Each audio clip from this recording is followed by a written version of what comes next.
చంపేశారు. 5 సంవత్సరాలు అయిపోయింది వివేకానంద రెడ్డి గారు చనిపోయి.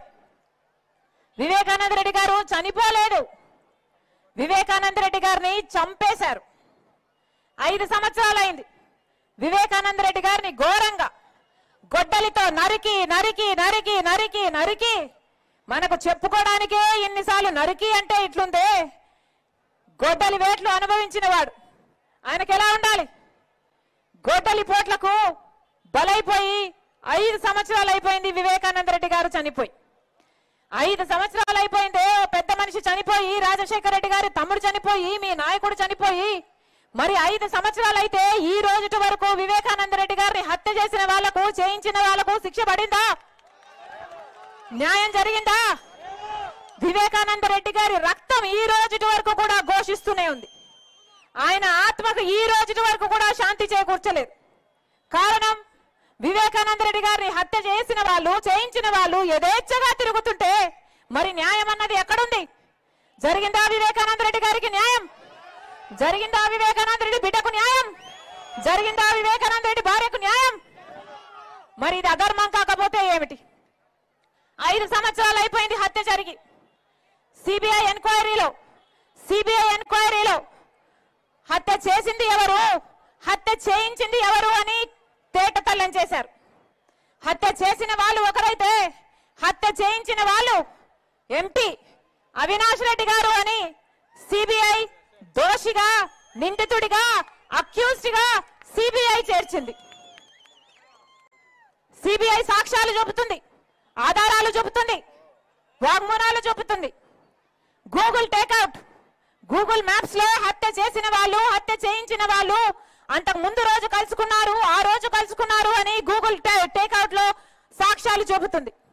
Call records, phone call records, హత్య చేసిన వాళ్ళు అవినాష్ రెడ్డి గారు వాళ్ళు వీరు మాట్లాడుకున్నారు అని సిబిఐ సాక్ష్యాలు బయట పెట్టింది. అంతేకాదు డబ్బులు కూడా లావాదేవీలు జరిగాయని, వాళ్ళకు అడ్వాన్స్ ఇచ్చారని, కాబట్టే హత్య చేశారని సిబిఐ అన్ని సాక్ష్యాలు బయటపెట్టింది.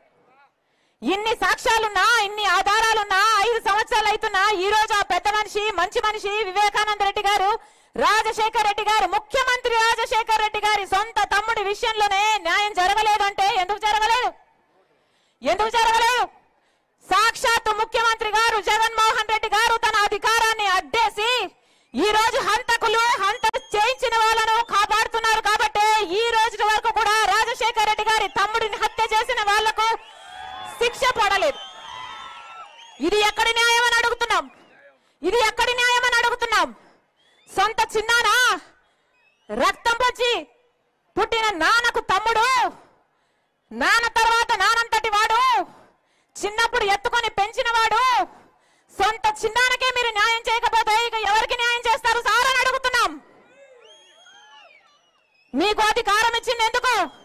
ప్రజలకు మేలు చేయాలని, ప్రత్యేక హోదా తీసుకొస్తారని, ఇరిగేషన్ ప్రాజెక్టులు పూర్తి చేస్తారని, రాజధాని కడతారని, కడప స్టీల్ ఫ్యాక్టరీ తెస్తారని ప్రజలు మిమ్మల్ని నమ్మి అధికారం ఇస్తే ఆఖరికి ఆ అధికారాన్ని దేనికి వాడుకుంటున్నారు? ఒక హంతకుణ్ణి కాపాడడం కోసం. ఈరోజు హంతకుణ్ణి కాపాడుకుంటున్నారు, హంతకుణ్ణి పక్కన పెట్టుకుని తిరుగుతున్నారు జగన్మోహన్ రెడ్డి గారు. మరి రాజశేఖర రెడ్డి గారి ఆత్మ క్షోభించదా? వివేకానంద రెడ్డి గారి ఆత్మ క్షోభించదా? 5 సంవత్సరాలు అయిపోయింది హత్య జరిగి. ఈ రోజు వరకు ఒక్క రోజు కూడా జైల్లో గడపలేదు అవినాష్ రెడ్డి. తలెత్తుకొని యథేచ్ఛగా బయట తిరుగుతున్నాడు. కారణం, ముఖ్యమంత్రి అయిన జగన్మోహన్ రెడ్డి గారే అధికారాన్ని అడ్డేసి కాపాడుతున్నాడు కాబట్టి. 5 సంవత్సరాలు అధికారంలో ఉండి శిక్ష పడకుండా కాపాడటం